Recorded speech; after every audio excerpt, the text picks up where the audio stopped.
अच्छा, हम लोगों ने गिरगिट का नाम तो सुना ही होगा। आज की राजनीति को देखकर मुझे गिरगिट की बहुत याद आती है, या फिर यूँ कहो कि मुझे गिरगिट भूलना पड़ेगा, क्योंकि बहुत सारे लोग ऐसे हैं जो गिरगिट की तरह रंग बदलने में कमाल का जज़्बा रखते हैं। हम बात कर रहे हैं बिहार के मुख्यमंत्री की। बिहार के मुख्यमंत्री नीतीश कुमार कमाल की पलटनबाजी रखते हैं वो अपने मन में। हालाँकि उनका अपना निजी मुद्दा है, लेकिन कहीं न कहीं ये बात लगती है कि भारत की राजनीति इतनी गंदी कैसे हो सकती है कि कोई भी व्यक्ति अपनी अपने स्वार्थ की पूर्ति के लिए किस समय दल बदल कर लेता है। कल की घटना है कि कल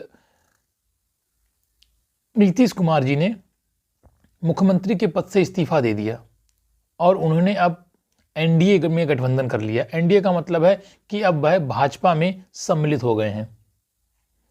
वह खुद राजद से हैं, राष्ट्रीय जनता दल के अध्यक्ष हैं। इससे पहले भी उन्होंने कई बार पलटन मारी है।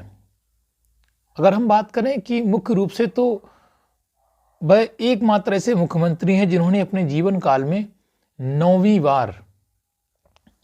बार एक असफल मुख्यमंत्री रहते हुए शपथ ली है। यानी उनका जो राजनीतिक जीवन वैसे तो बहुत पहले चला आ रहा है। 2002 में वो पहली बार मुख्यमंत्री बने थे और 2014 में उन्होंने अपने हृदय की बात सुनते हुए एक बार मुख्यमंत्री के पद से इस्तीफा भी दे दिया था कि वह सही से काम नहीं कर पा रहे हैं। तो फिर वो जीतन राम मांझी की पार्टी में शुरू हुए थे, उन्होंने उसमें गठबंधन कर लिया था और फिर चले गए थे, उनके लिए काम किया।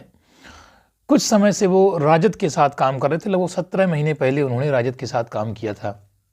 राष्ट्रीय जनता दल ये लालू यादव की पार्टी है, जिसमें तेज प्रताप उप मुख्यमंत्री थे और ऐसा भी माना जाता है कि तेज प्रताप के मुख्यमंत्री बनते ही कई सारी चीज़ों में हेरफेर किया गया। हेरफेर का मतलब गलत हेरफेर नहीं, बल्कि चीज़ों में हेरफेर किया गया और उनको सही ढंग से सुव्यवस्थित करने की व्यवस्था अपनाई गई। बात करते हैं हम कि बिहार में उप मुख्यमंत्री बनते हुए तेज प्रताप ने कौन कौन से कार्य किए। तो उन कार्यों में टीचिंग की नौकरी देना सबसे महत्वपूर्ण मुद्दा रहा है। कई हजार टीचरों की नियुक्ति की गई और उनको नियुक्ति पत्र बांटे गए। और इस नियुक्ति पत्र में सबसे खास योगदान रहा था कि नीतीश कुमार ने ये स्वयं नियुक्ति पत्र बांटे थे। अब बात करते हैं कि ऐसा क्या हुआ कि इन्होंने पलटी मार दी और राजद से अपना नाता तोड़ लिया। कुछ बातें हमको तेज प्रताप यादव के उप मुख्यमंत्री पद पर रहते हुए भी प्राप्त हुई थी, जिनके बारे में आपको हम अगले चल करके बताने वाले हैं।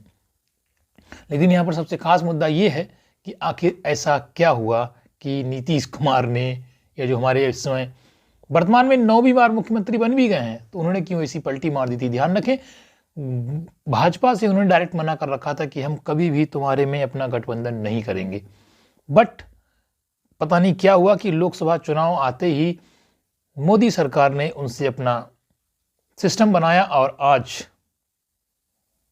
एक सरकार को गिरा करके दूसरी नई सरकार बना दी गई। खैर कोई नहीं, मैं नीतीश कुमार के राजद पार्टी से हटने की बातें जो अटकलें चल रही हैं उनकी मैं अगली वीडियो में आपको बातें बताऊंगा। जब तक के लिए आप वीडियो को देखते रहिए और चैनल को सब्सक्राइब कीजिए, लाइक कीजिए और दोस्तों को शेयर कीजिए। ऐसी ही जानकारी मैं आपको लगातार देता रहूँगा। जब तक के लिए नमस्कार, धन्यवाद।